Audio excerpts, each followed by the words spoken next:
She said it was a vacation, but it felt like a funeral. She sent me to paradise to erase me.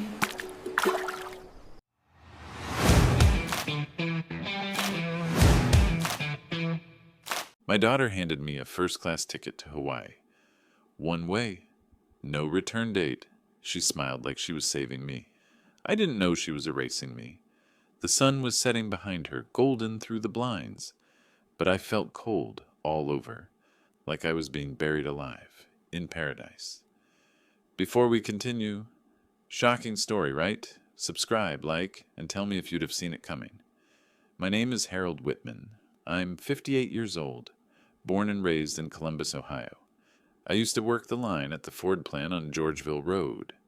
If you've ever driven a Ford F-150 from 2004 to 2019, there's a good chance I bolted the frame together with my own hands. I don't ask for much, never did, but I gave everything for my daughter, Madison. She was my only child. After my wife passed, I made a promise.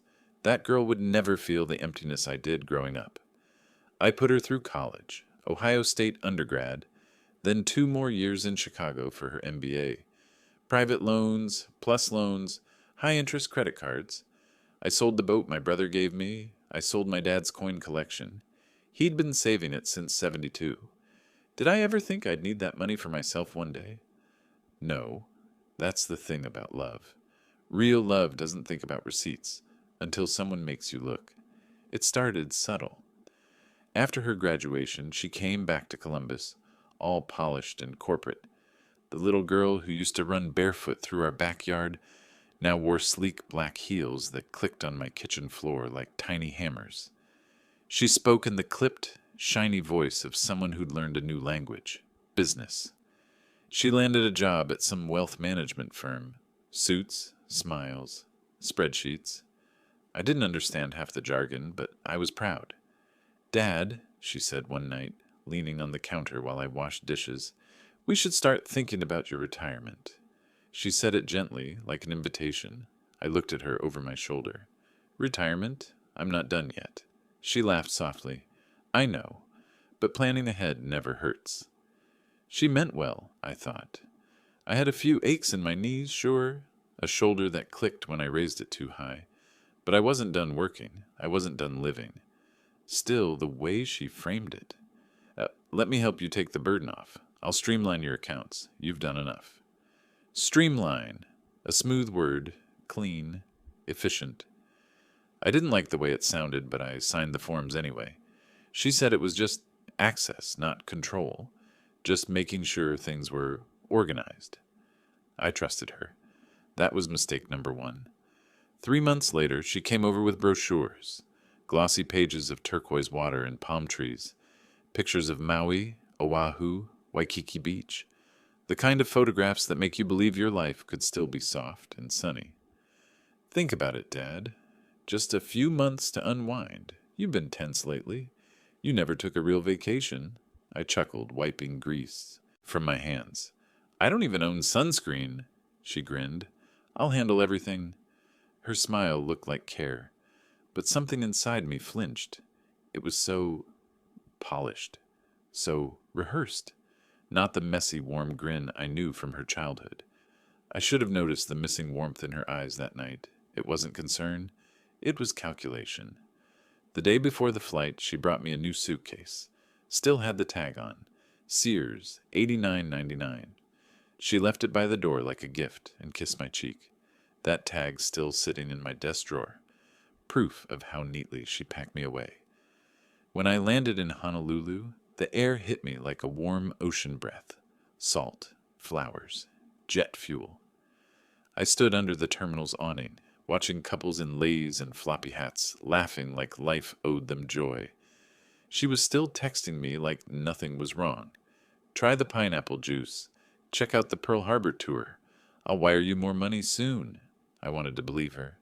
I sat by the hotel pool with a plastic cup of sweet juice and thought maybe I'd finally earn this. But something felt off. It was the silence behind her words. Something had shifted. My old neighbor Jerry texted me. Hey man, sorry to see the for sale sign up. Downsizing? I froze. What sign? My heart beat so loud I felt it in my throat. I called Madison, straight to voicemail, tried again, nothing. I checked Zillow with shaky fingers. There it was. My house. The house I'd lived in for 31 years, listed under pending. My eyes blurred so hard I almost dropped the phone. I didn't sleep that night. I sat on a plastic chair on the lanai of the hotel, wind rattling the glass doors behind me. My phone at 6% battery, screen dimming every few minutes. Hawaiian music floated from a nearby bar, tinny and distant. I opened the shared account app. Every line I thought was mine now had her name attached. She'd added herself to the mortgage, transferred the title of my truck, merged our savings, even rerouted my Social Security to a holding account. Each line was a knife. She'd told them I was mentally unwell, that she was handling her father's affairs, that I was resting, voluntarily. I kept scrolling. 2 weeks earlier, $17,900 withdrawal, labeled medical consultation. I hadn't seen a doctor in 6 months. The next morning, I checked out of the hotel. Didn't even finish the free coffee in the lobby. Took a shuttle to the airport, heart pounding the whole way. Maxed out what was left of my personal credit card to buy a one-way flight back to Ohio. Middle seat. No food. A crying toddler 2 rows back. Didn't matter. I wasn't about to die on a beach in silence. When I landed at John Glenn Airport, it was 34 degrees and sleeting. Gray sky, slush on the tarmac. Welcome home. I took a cab to my old place. Every mile felt heavier. When we turned onto my street, my breath caught. The house looked wrong. The porch light was missing. The front door was a new shade of gray. I stepped out with my cheap suitcase and a paper bag holding my passport, phone charger, and a bag of roasted macadamias from the airport gift shop. I tried the front door. The lock had been changed. I stood there for nearly an hour, snowflakes clinging to my jacket, breath fogging in the cold. The garage door was cracked open just enough to see that my workbench was gone. The flag from my father's funeral, gone. Every tool I'd owned, vanished. Diane, my neighbor of 22 years, opened her door. Light spilled across her driveway. She stepped out, pulling her cardigan tight. "Harold!" Her voice cracked. I turned slowly. "They said you went away to rest. I'm so sorry." Her eyes were wet. She believed whatever Madison told her. That night, I stayed at a motel near Hilliard. Bed was lumpy. TV only had 8 working channels, but it was warm, and it didn't lie to me. I sat on the edge of that bed, the lamp flickering, and stared at the suitcase she packed for me. It felt like looking at my own coffin. I started calling banks the next morning, then the Social Security office, then the Franklin County Recorder's office. At first, no one believed me. They all said the same thing. But she's your daughter. Like that was a shield against fraud. Like love was proof. I felt myself shrink with every call. Each stranger's voice was calm, rehearsed. You must have signed something. Maybe you forgot. Families help each other. No one said the word betrayal. No one wanted to. I requested certified copies of everything. Power of attorney, title changes, bank account authorizations. I waited days for the documents to come. Every envelope felt heavier than it should have. There were forms I'd never seen, signatures that weren't mine, dates I wasn't even in the country. Then I saw it. A quitclaim deed. My house, transferred to her name, in full. The date, 2 days after she booked my Hawaii flight. I didn't get angry, not yet. I got quiet. It was the kind of quiet that builds pressure, like snow on a roof. Heavy. Cold. Eventually, it breaks something. I spent 3 weeks collecting documents. Every night, I spread them across the motel bed, like a paper war map. Printed every bank statement, tax record, doctor's report. I walked to the USPS office in freezing rain to send my certified packets to the county, the IRS, the Department of Aging. Clerks stared at me with pity as I slid soaked envelopes across the counter, and I waited. Not for revenge, for proof. For the moment, I could look her in the eye and say, I know what you did, and I'm not the one who should be ashamed. 3 weeks passed. I didn't hear from her. Not a word. Not a text.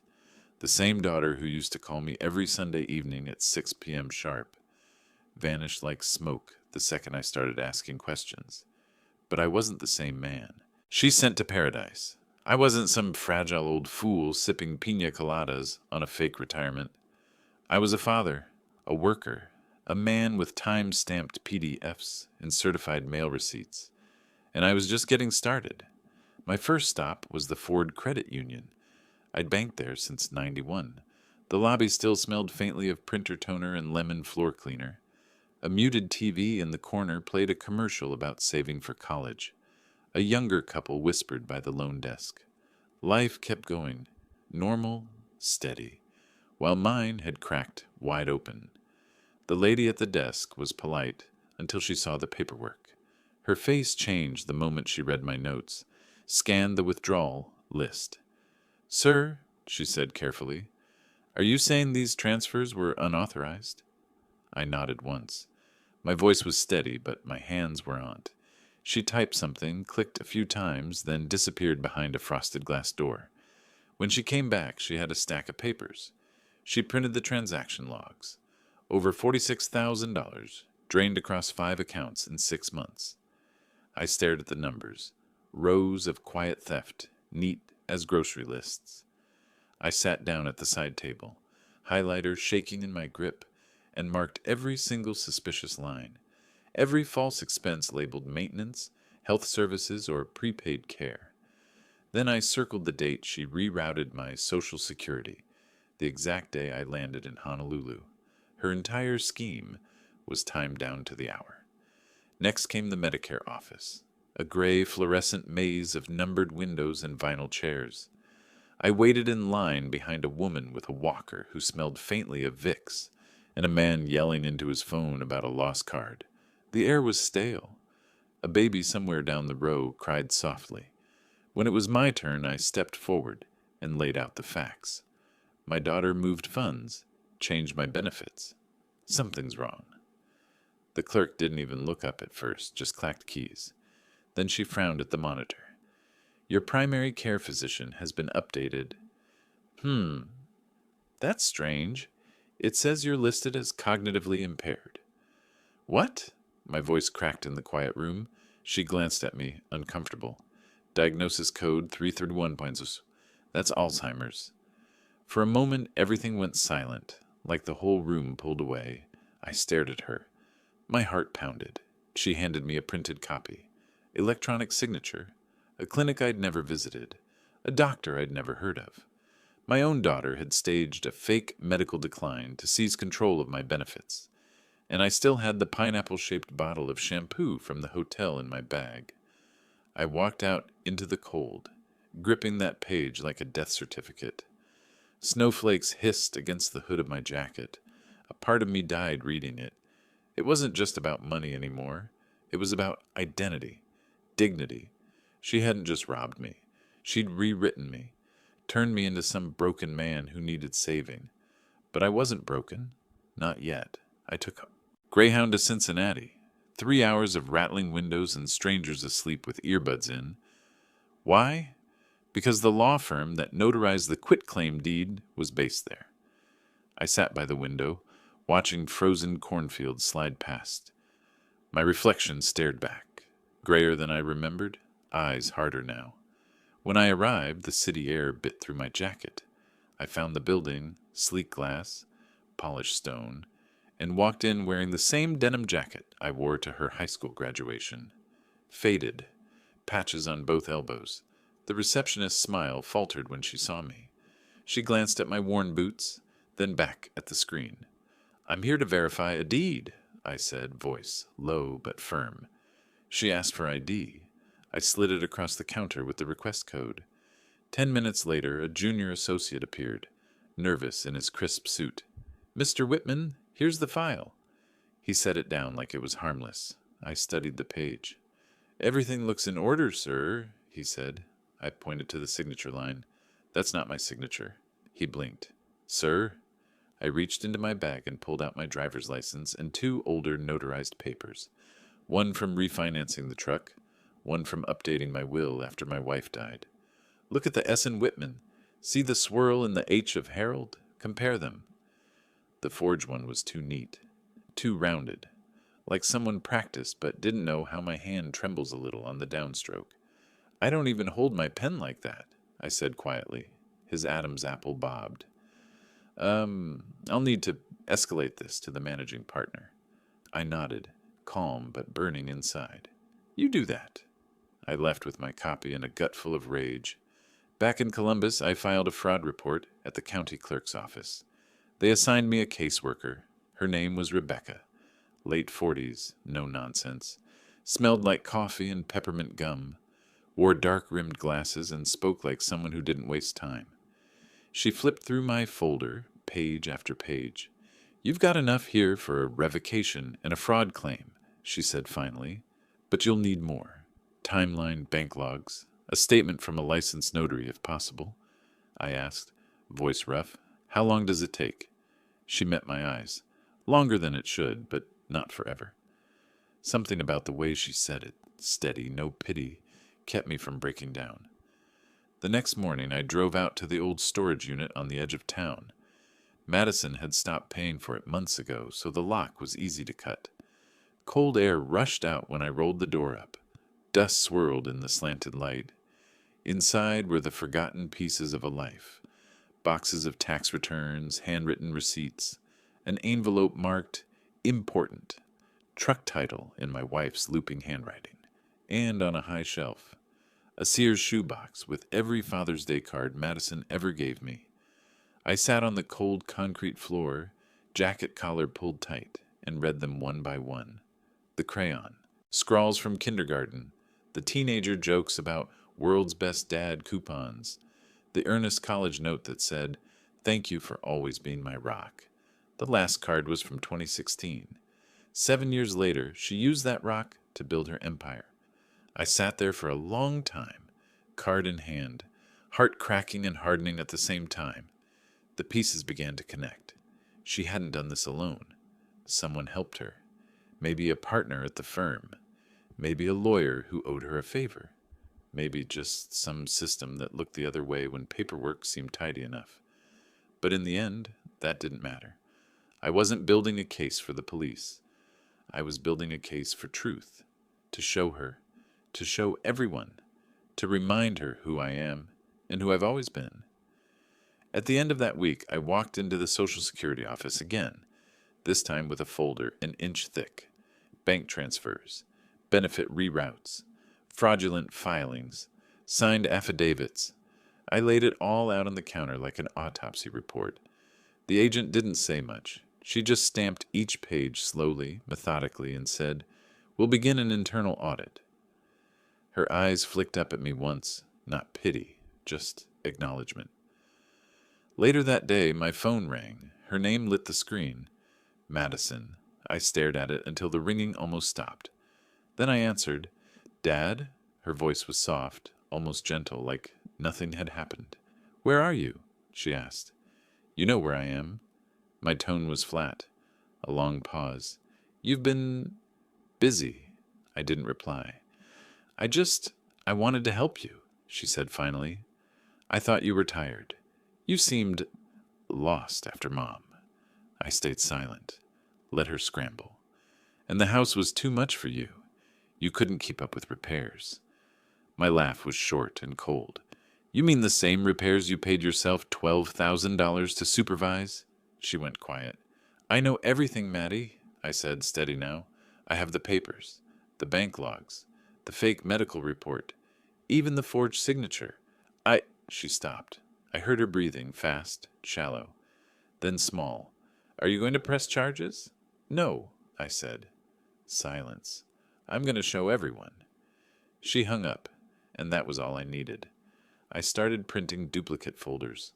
One for the county recorder, one for my attorney, one for my brother Frank in Dayton, who still thought Madison was an angel, and one final copy.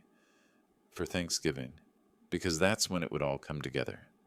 That year, we were invited to dinner at my sister-in-law's place. Madison was going to be there. She didn't know I was coming. When I stepped into that living room, conversation stopped mid-sentence. The air was heavy with the smell of roasted turkey, sage stuffing sweet potatoes. A football game murmured from a TV no one was really watching. Madison turned, fork halfway to her mouth. For a split second, she looked like she'd seen a ghost. Then she pasted on a quick practice smile. "Dad," she said brightly. "Wow, you look great. Didn't expect to see you here." I didn't hug her. I just smiled. Small, controlled. "I wouldn't miss Thanksgiving with family," I said quietly. I sat down across from her. The table chatter slowly restarted, but I could feel every pair of eyes sneaking glances. I waited, through the turkey, the gravy, the awkward half-laughs. I waited until dessert, until the pumpkin pie was cut and coffee filled the room with warmth. Then I reached into my coat and pulled out a manila folder. I set it gently on the table and slid it toward her. "What's this?" she asked, brows tight. "Just something I wanted to share with everyone." The room stilled. She opened it. The first page was the forged medical diagnosis, then the bank transfers, then the fake quitclaim deed, then the notary comparison side by side with my real signature. And for the first time since this all began, I saw fear in her eyes. Real fear. The kind you can't fake with mascara and polite smiles. She flipped through the documents, each page another nail in the coffin of her perfect story. "Dad," she whispered. I said nothing. I just sipped my coffee and let the room go quiet. "Dad." Madison's voice cracked like a hairline fracture under pressure. She glanced around the table, her cheeks turning pale beneath the bronzer. My sister-in-law paused mid-slice of pumpkin pie. My nephew stopped chewing. Even the baby in the high chair fell silent, wide eyes locked on the sudden stillness. The room seemed to shrink. The smell of turkey and nutmeg hung heavy, unmoving. Only the soft hum of the refrigerator in the next room broke the silence. Madison's hands trembled as she flipped through the folder. Bank transfers.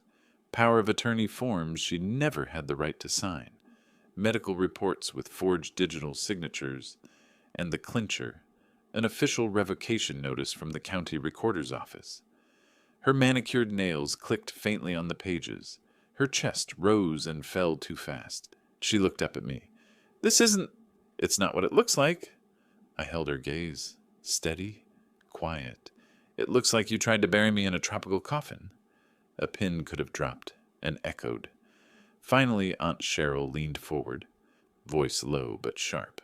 "Madison, what is this?" Madison stammered, eyes darting between faces. Dad was struggling, okay? After Mom died, he was depressed. He wasn't paying bills. I just stepped in to help."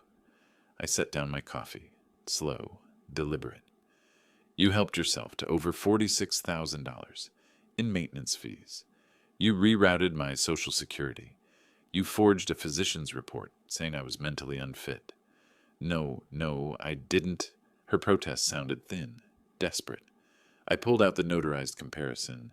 2 signatures, one mine, one fake, same name. 2 very different hands. "You told people I had Alzheimer's," I said, voice calm even. "You told my neighbor Diane I was too far gone to shovel snow." Frank, my brother, pushed back his chair with a hard scrape, stood up, arms crossed, face stone serious. "Is that true, Maddie?" She opened her mouth, closed it. No sound came out. I kept going, slow and deliberate, every word like a nail hammered home. "You filed for property ownership 3 days after I landed in Honolulu. You stripped my name off the title while I was 4,500 miles away. You staged a farewell party and toasted me off like dead weight." My voice was trembling now, but not from weakness, from restraint. I turned to the rest of the table. "You all thought she sent me on a vacation." My eyes met Cheryl's across the table. "You baked her a pie and said she was such a selfless daughter."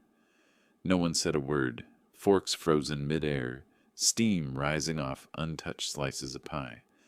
I reached for the final document in the folder, a complaint filed with the Ohio Department of Aging. Case number highlighted.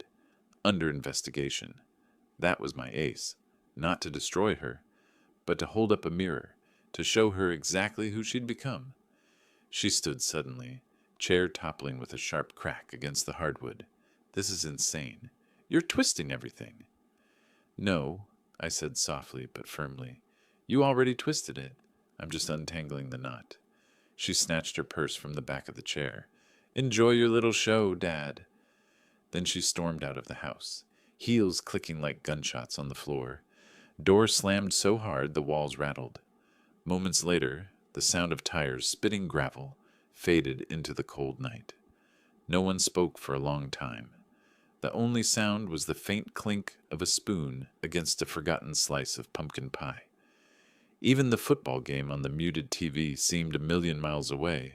I stayed seated, didn't gloat, didn't cry. Just sat there, breathing, alive, present, finally seen. Later that night, my nephew found me in the garage. The door was half open, letting in ribbons of frosty night air. The smell of oil and dust clung to the concrete. He looked nervous, hands shoved deep in his sweatshirt pockets. 16, maybe 17 now, taller than I remembered. She told us you wanted to be left alone, he said quietly. I nodded. She lied to all of us, didn't she? I nodded again. My throat felt thick. He stared at the floor for a long moment. I'm sorry, Uncle Harold. Not your fault, kid. But I believed her. His voice cracked. I put a hand on his shoulder. The gesture felt heavier than it should have. Yeah, I said quietly. So did I. His eyes were wet, but he nodded, jaw tight with some new understanding about trust and family. He left me there with the smell of gasoline and cold night air. The fallout came fast. 3 days after Thanksgiving, I received a formal response from the Department of Aging.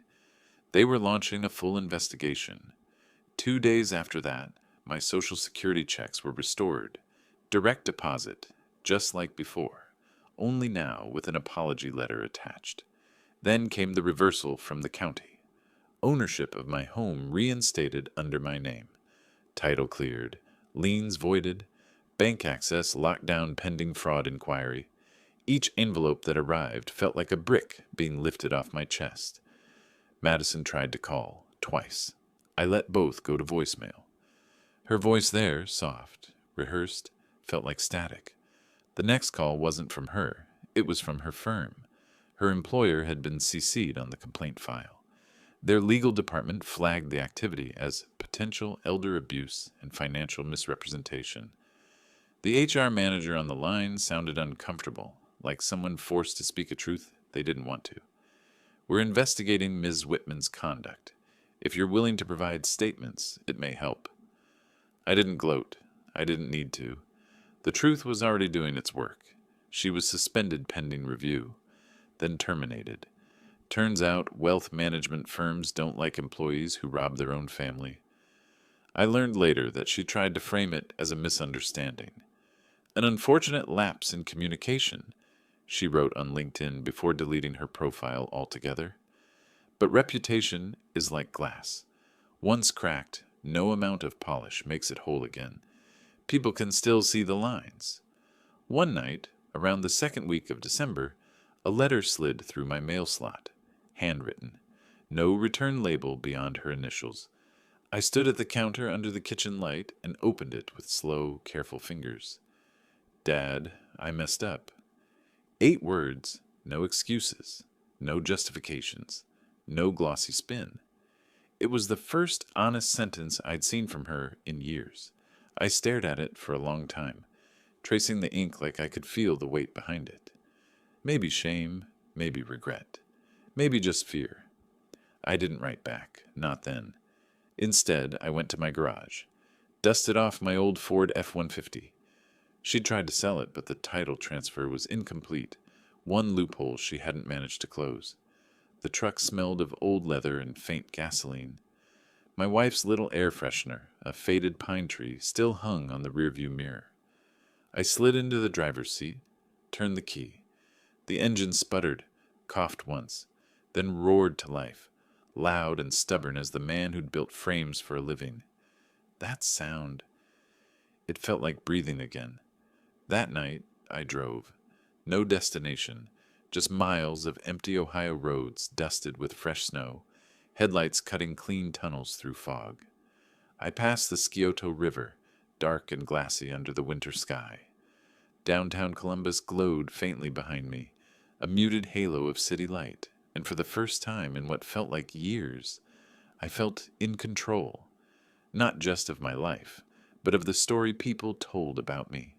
The week before Christmas, I walked into the Franklin County Courthouse, wearing my old winter coat and a fresh shave. The coat was heavy and frayed at the cuffs, but it still kept the December wind from cutting too deep. The shave wasn't vanity. It was armor. A way to walk in looking like a man who knew who he was. In my hand, a black folder. Inside that folder, my entire case. Every document, every signature, every withdrawal and deed and forged physician's note. Neatly labeled, chronologically ordered, not a single page out of place. Paperweight is a strange thing. A thin stack can hold an entire war. The clerk at the records window looked up when I approached. Recognition flickered. She remembered me. The first time I'd come in, exhausted, confused, shoulders hunched under shame I didn't deserve. Now I was neither. "Mr. Whitman," she said, straightening, "we've completed the audit. You were right." I nodded once. No fist pump, no smile. Just quiet acknowledgement. The truth had taken time, but it had arrived, stamped, signed, and legally certified. She slid the official packet across the counter. I felt the embossed seal under my thumb. Cold, solid, real. That same afternoon, I scheduled a meeting with Madison's former employer. Not out of revenge, not to dance on her ruin. I just wanted to finish what she'd started, to pull the last thread from the image she tried to wrap herself in. The building downtown was all glass and steel, the kind of modern that gleams even under gray winter skies. Inside, polished marble floors and the faint smell of coffee and toner. The compliance officer, a man named Richard, met me in a quiet conference room.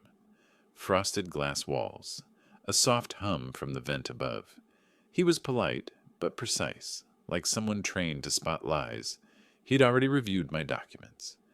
"We take fiduciary misconduct seriously," he said, voice low but firm. "She used her father's financial identity to claim power of attorney under fraudulent pretenses, correct?" I nodded.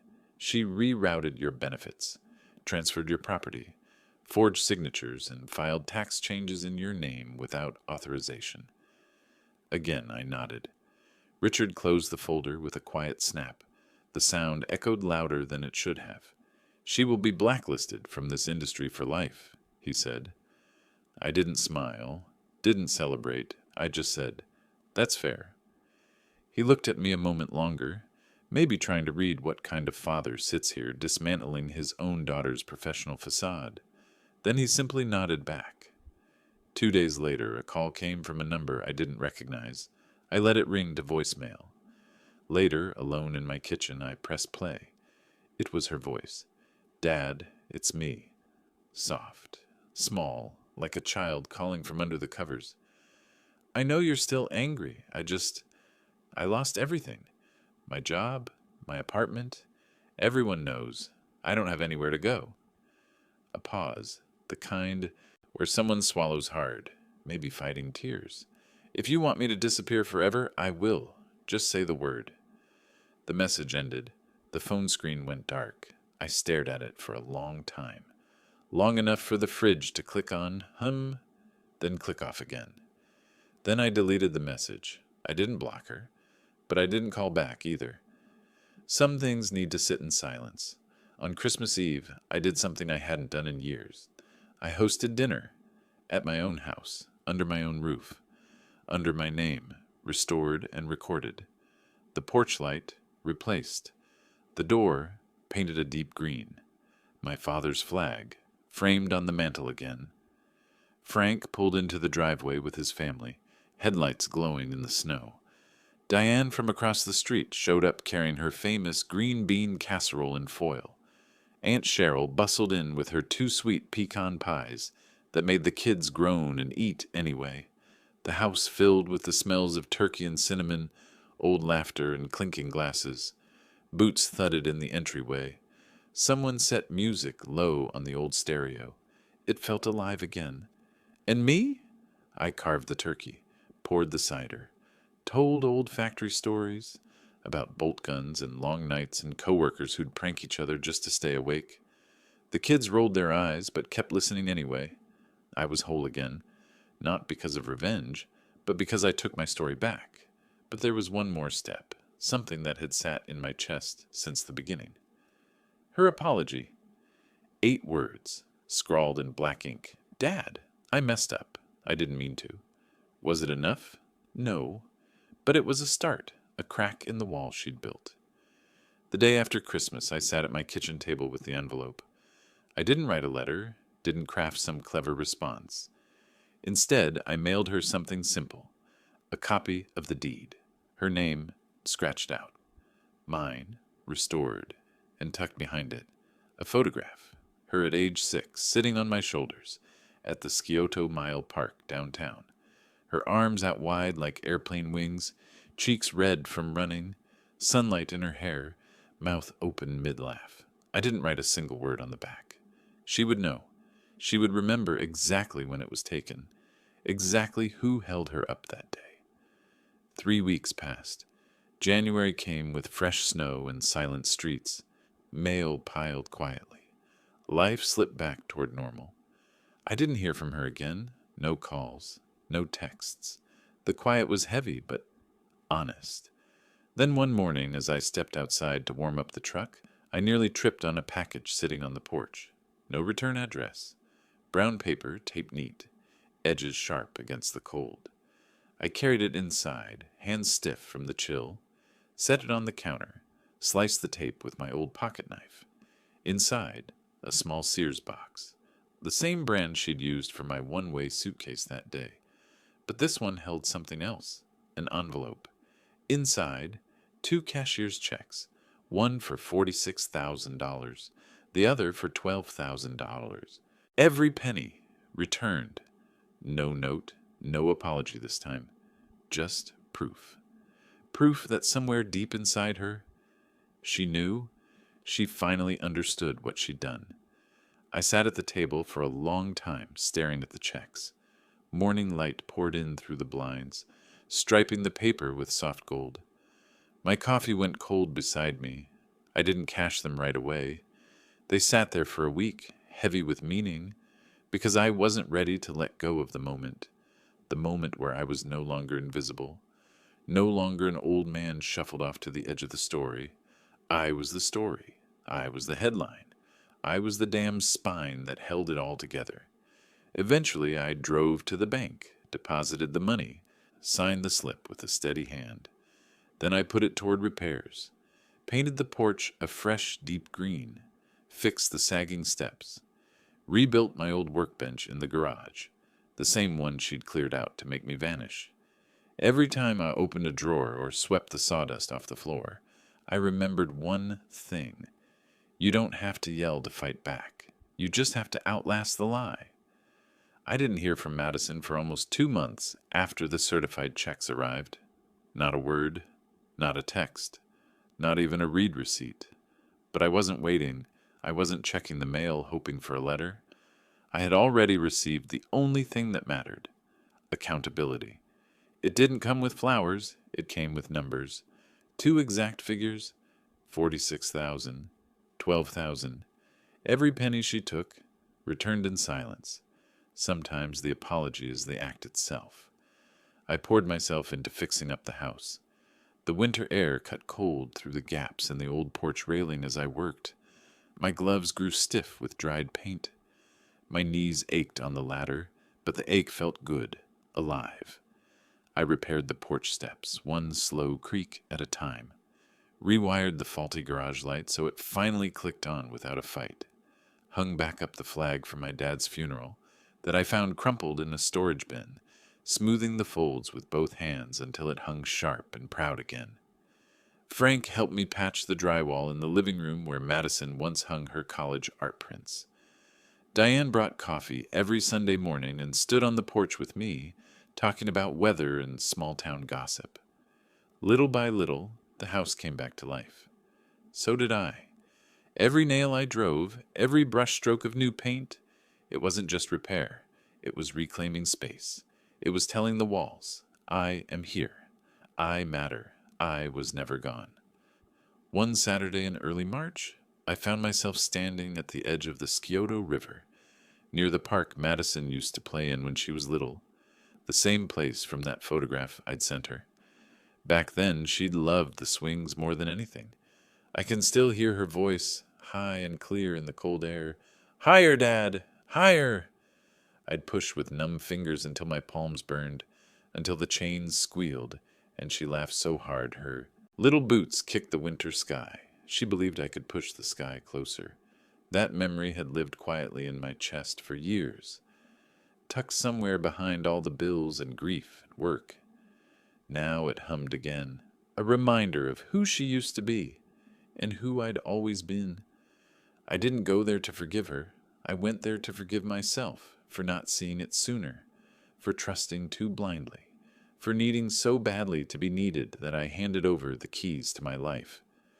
But weakness isn't the same as foolishness. Love makes you soft, but that softness is not stupidity. It's belief, and belief is only a crime when it's never tested. I stood by the icy river until the wind stung my cheeks and my breath fogged the air. For the first time in a long time, the quiet felt peaceful, not empty.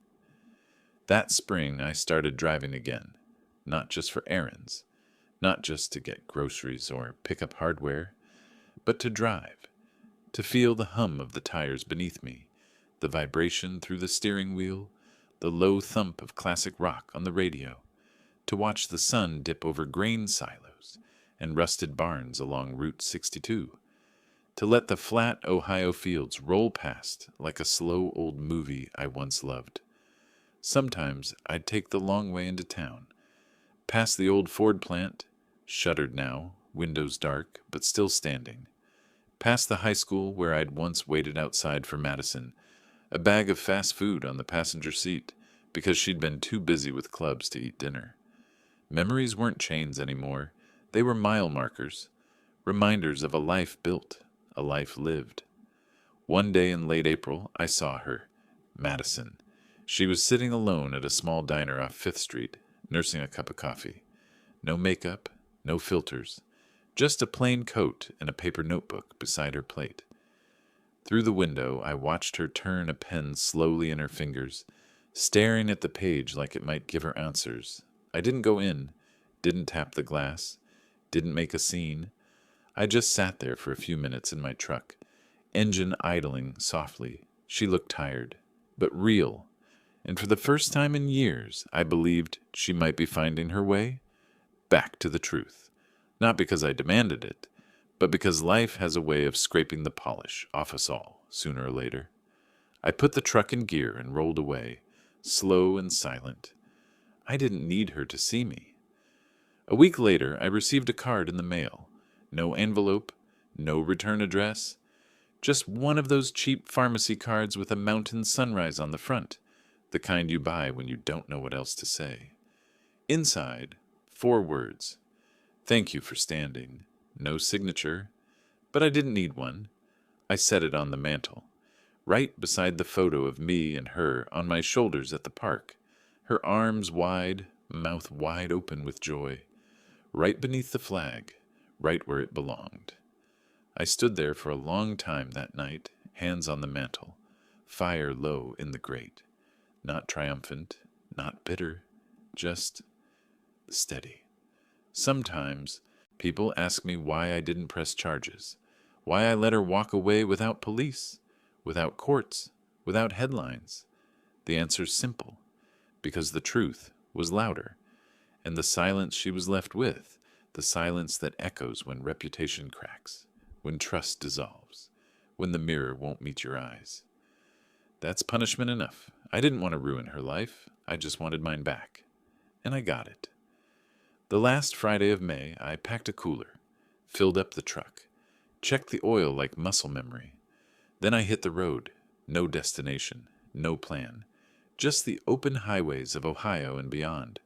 White lines zipping by like old regrets. The window down, warm air smelling faintly of rain and cornfields. The radio low. A song from the 80s, one my wife loved, drifted out and filled the cab with quiet comfort. A new chapter, not clean, not perfect, but mine. I drove until the sun started to dip over the hills, orange bleeding into deep blue. And as the horizon caught fire and the rear view filled with everything I'd survived, I realized it's never too late to reclaim your name, to fix what others tried to steal, to drive forward even if the past still waves from the mirror. Because at the end of the day, you don't need revenge to feel whole. You just need the road and the strength to stay on it. If you like this story, please like this video, subscribe to the channel, and share your thoughts in the comments.